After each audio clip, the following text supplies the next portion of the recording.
اچھا سر، بہت سارے لوگوں نے مجھے کہا ہے کہ جب آپ نے دوبارہ محمد علی مرزا صاحب کے ساتھ بیٹھنا ہے تو ان سے ضرور کہنا ہے کہ آپ، میرا پہلا سوال پچھلی پوڈ کاسٹ کا یہی تھا کہ آپ کیوں اختلافی موضوعات چھیڑتے ہیں، اور آج تو میں نے بھی نہیں چھیڑا، آپ نے بھی نہیں چھیڑا، اور ہم نے گول بول بات کر کے، کیونکہ آج ذکر حسین ہے، ذکر اہل بیت ہے، ذکر اسلام ہے، تو کیوں آپ، سر مجھے ایک بات بتائیے گا، آپ لہجہ سخت اور درست ہوتا ہے، زبان خوش ہے، ہاں آج ابھی تک خوش ہوں. اس کی وجہ یہ ہے کہ جب آپ پہلی بال مجھے اوور پچ کرائیں، دوسری فل ٹاس دیں تو میں تو باؤنڈری سے باہر پھینکوں گا نہیں. آج آپ نے سٹارٹ ہی اتنے پیارے انداز میں کیا.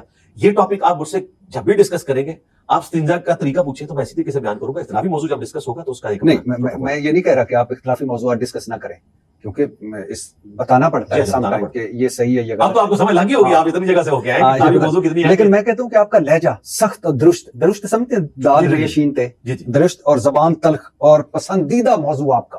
اس وقت آپ کے چہرے پہ ایک زندگی کے ایسے لہریں دوڑتی ہیں جب آپ اختلافی موضوع پہ آتے ہیں کسی کو کہ تمہارا یہ غلط، تمہارا یہ غلط، تمہارا یہ غلط. تو یہ نیچرل سٹائل ہے. نہیں، آپ نے کچھ سیکھا نہیں کہ تھوڑا سا دھیما ہونا چاہیے، تھوڑا سا. آپ نے ابھی مجھے کہا کہ حضرت علی علیہ السلام نے جنگ میں بھی کہا کہ نہیں، گالی گلوچ نہ کسی کو، علمی طور پر آپ بات علمی کر رہے ہوتے ہیں، لیکن اگلے کو یوں لگ رہی ہوتی ہے جیسے سینے میں تیروں کی. جی میں اس کا جواب دیتا ہوں. یہ میں مجھ سے کہا کہ جب بھی آپ نے مرزا صاحب کے پاس دوبارہ جانا ہے، دیکھیں یہ پہلی بات یہ ہے کہ مولانا طارق جمیل صاحب نے بھی مجھ سے یہی بات کی تھی، تو میں نے اس وقت انہیں سمجھایا لیکن انہیں سمجھ نہیں آئی. پھر جب ان پہ مشکل وقت آیا پھر انہیں سمجھ آئی. میں نے کہا جی آپ نے کیا سخت انداز میں حدیث بیان کی تھی، من کنت مولا فہذا علی مولا. آپ تو اتنا میٹھا میٹھا بول رہے تھے ممبر سے کہ حضرت علی ہمارے ہیں. جو شیعہ مولا علی کہتے ہیں تو بالکل ٹھیک کہتے ہیں. جب ہم عثمان کو غنی، ابو بکر کو صدیق اور عمر کو فاروق کہتے ہیں تو ہم علی کو مولا علی کیوں نہ کہیں. تو قتل کی دھمکیاں ملی ہیں طارق جمیل صاحب کو. پتہ کس بات پہ؟ کہ سچ بات تھی لیکن اقرار تو نہیں کرنا چاہیے تھا آپ کو. تو طارق جمیل صاحب نے تو کوئی سخت رویہ استعمال نہیں کیا تھا، اس کے باوجود ان کو قتل کی دھمکیاں ملی ہارڈ لائنرز کی طرف سے. پھر طارق جمیل صاحب کو بات سمجھ آ گئی کہ جب آپ ایسی بات کریں جس سے کسی کے مفادات کے اوپر زر پڑے اور سینسر کرتے ہوئے کسی کی دم پر پاؤں پڑے. یہ میں نے بعد میں بات کی ہے. پہلے والی بات وہ بات میں نے اس لیے کر دی کہ میرے بھی کچھ چاہنے والے ہیں جو وہی جملہ سننا چاہتے ہیں. تو پھر وہ یہ نہیں دیکھتا کہ انداز کیا ہے. باقی آپ کی بات ہم نے یعنی رکھی ہوئی ہے اپنے پاس اور آج ہم نے اس چیز کا اظہار کیا.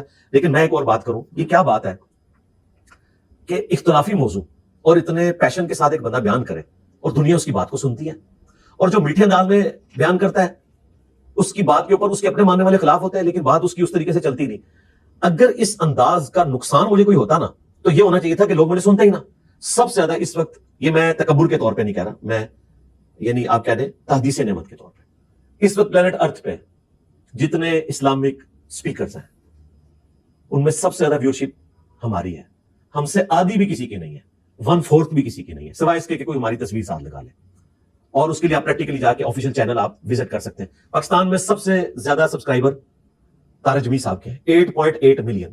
ایوریج ویورشپ ان کی 15 سے 20 ہزار ہے. اس کے بعد پاکستان میں مفتی طارق مسعود صاحب ہے 4.9.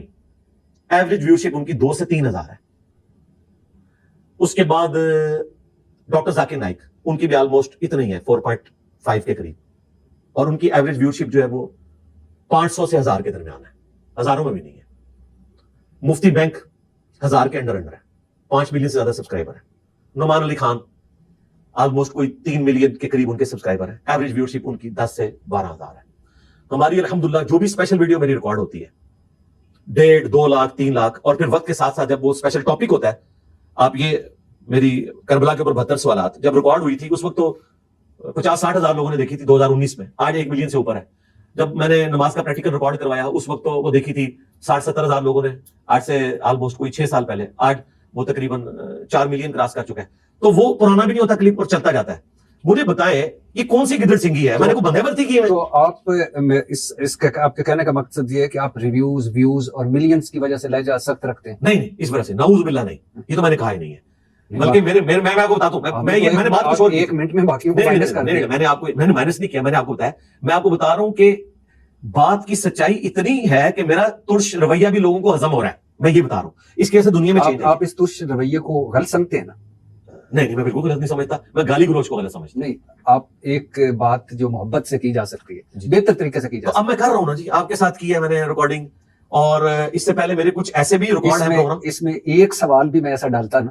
چلیں آپ ڈالیں. نہیں میں نہیں چلیں ڈالتا. یہ بڑی اچھی بات ہوگی. بھٹی صاحب آپ میری دھوم پہ پاؤں رکھیں اور مجھے آپ یہ کہہ دیں کہ میں نے اس کو پیارے انداز میں بیان کرنا ہے, میں آپ کو کر کے بتاؤں گا, لیکن وہ آپ کے لیے. اس کی وجہ سے کسی کی اصلاح ہوتی ہے نہیں ہوتی ہے وہ آپ کے کھاتے میں. آپ کر کے دیکھیں, دین کے اوپر سوال کر کے دیکھیں, میرے اوپر کوئی اعتراض کر کے دیکھیں. میں آپ کو بتاؤں, میرے پاس جب آپ آئے تھے, آپ نے ذرا کیمرے میں ایمانداری سے بتانا ہے, لوگوں کو پتا بھی چل جائے. میں نے تو بتا دیا یہ راز. آپ نے مجھ سے یہ ڈسکس کیا تھا کہ میں رمضان کے مسائل ڈسکس کرنے آ رہا ہوں, ٹھیک ہے. مجھے تو پتہ ہی نہیں تھا آپ T20 کھیلنے آ رہے ہیں. باقی سب نے تیاری کی ہوئی تھی, مجھے تو نہیں پتا تھا. میرے تو آسان خطا ہو گیا نا جب آپ نے وہ سوال شروع کیا. میں نے کہا یہ بندہ میرے ساتھ کیا کر رہا ہے, لیکن میں نے اپنے جذبات پہ قابو رکھا اور میں نے کہا آپ نے کیا رکھا, جذبات پہ قابو رکھا.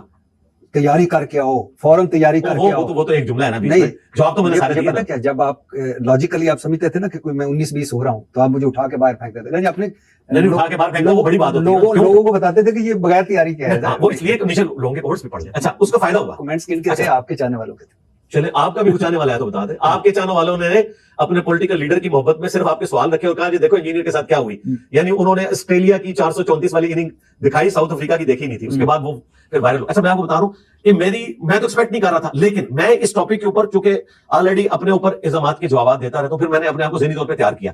باقی لوگوں نے تیاری بھی کی ہوئی تھی, انہوں نے میری پوڈ کاسٹ دیکھی تھی, انہیں پتا تھا کہ ان کے ساتھ کیا ہونا ہے. اور بلکہ کراچی کے ایک مفتی صاحب نے تو بڑی اچھی بات کی کہ جسے اس کے گناہوں کی سزا دینی ہے تو بھٹی صاحب کے سامنے بٹھا دو. میں نے کہا بالکل یہ بات آپ نے ٹھیک کی ہے, اور کافی سارے لوگوں کو ان کے گناہوں کی سزا ملی ہے, سوائے اس کے کہ جو جیل میں بیٹھا ہوا.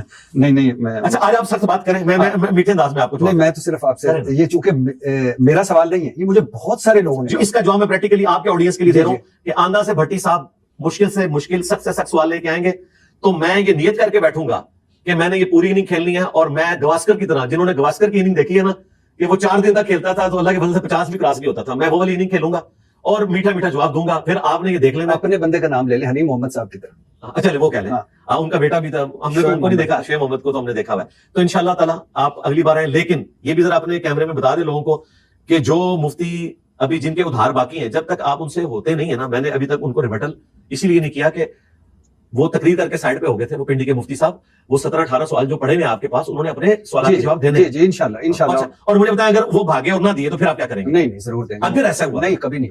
چلے میں ایک فادر سے کبھی نہیں. اچھا ایک کب تک ٹائم ہے, قیامت تک ہے یا اس سے پہلے ہو جائے گا؟ نہیں ہو جائے گا. مفتی صاحب اچھے انسان ہیں, بلکہ مفتی صاحب سے کہیں کہ ربیع الاول کا مہینہ آنے والا ہے, اس سے پہلے آپ اس طرح کا ایک کر لیں, پھر آپ نے میرے پاس آنا ہے انشاءاللہ. جی انشاءاللہ. اچھا یعنی آپ خود ہی کہتے ہیں, ایک مرتبہ میں نے آپ کو سنا, کسی کے خدا کو برا بھلا نہ کہو. جی بالکل. کہیں وہ آپ کسی کے جھوٹے خدا کو برا نہ کہو, کہیں وہ آپ کے سچے خدا کو, جی کہیں آپ سچے خدا کو برا نہ کہہ دے. تو یہ بڑی خوبصورت آیت ہے. میرے نبی سا ہے ہی کوئی نہیں, تیرے بابے تھے شے ہی کوئی نہیں, پہلے فکرے پہ تو جان بھی قربان. لیکن جب آپ مجھے کہیں گے اور میرے بزرگوں کو, کیا ویسے نبی صلی اللہ علیہ وسلم نے جب اسلام کی دعوت دی تھی تو کفار نے, مکہ نے پہلا کیا کہا تھا, اعتراض کیا تھا تم ہمارے بزرگوں کے خلاف, آپ ہمارے بزرگوں کے خلاف بول رہے ہیں. خیر وہ تو تھے, وہ اعتراض مشرکین والا میرے پہ. ہاں نہیں مشرکین والا نہیں, آپ اس کو فوراً نہ لے لیں, اپنے نام نہ لکھا. میں کہنے کا مقصد یہ کہ اتنا سخت رویہ, ایک میں معذرت چاہتا ہوں یہ آج ہے, لیکن ایک ہے کہ یہ آپ کے والد صاحب ہیں, ایک ہے کہ یہ آپ کی ماں کی قسم ہے, دونوں میں بہت فرق ہے. جی بالکل صحیح ہے. تو میں یہ درخواست نہیں تو ہم نہیں کرتے اس طرح. اور پھر میں اس میں تھوڑا پھر آپ نے ایک اور بھی کہا تھا کہ صلح حدیبیہ آپ اکثر ذکر کرتے ہیں, اور ایک وقت آیا تھا جب انہوں نے کہا محمد کے ساتھ رسول اللہ نہ لکھیں, تو حضور صلی اللہ علیہ وسلم نے اپنے ہاتھ سے کاٹ دیا.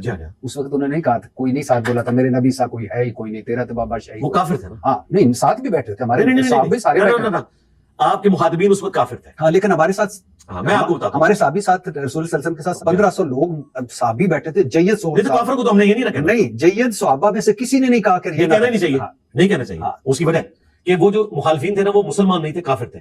میرے جو مخاطبین ہیں وہ مسلمان ہیں. اچھا اب اس کو آپ کو بتا دیں, آپ تو ماشاءاللہ پالیٹکس کو بھی جانتے ہیں. جنیوا جو کنونشن ہے اس کے تحت جو رائٹس ہیں وہ آپ کے مخالف فوجی کو حاصل ہیں, آپ کے فوجی کو حاصل نہیں. یعنی پاکستان کا فوجی اگر غداری کرے گا تو تختہ دار پہ چڑھے گا. انڈیا کا فوجی جس طرح کلبھوشن پکڑا گیا تو اس کو وہ رائٹس حاصل ہوں گے. اگر ہندو, کرسچنز, جوز ان کے ساتھ ہماری ڈیلنگ ہوگی نا تو ہم ان کے جھوٹے خدا کو گالی نہیں دیں گے. میں تو ان کے بھی گالی نہیں دیتا, اختلاف رائے کرتا ہوں. لیکن اگر مسلمانوں میں اگر کوئی پاکستان کا فوجی ہو گیا ہے غدار تو اس کی سزا پھر تختہ دار ہوگی. آپ یہ سمجھیں یہ بابے اس وقت اسلام کا لبادہ اوڑھ کر غدار ہوئے. اگر یہ بابے ہندوؤں کے ہوں تو ہم اس طرح نہیں بات کریں گے.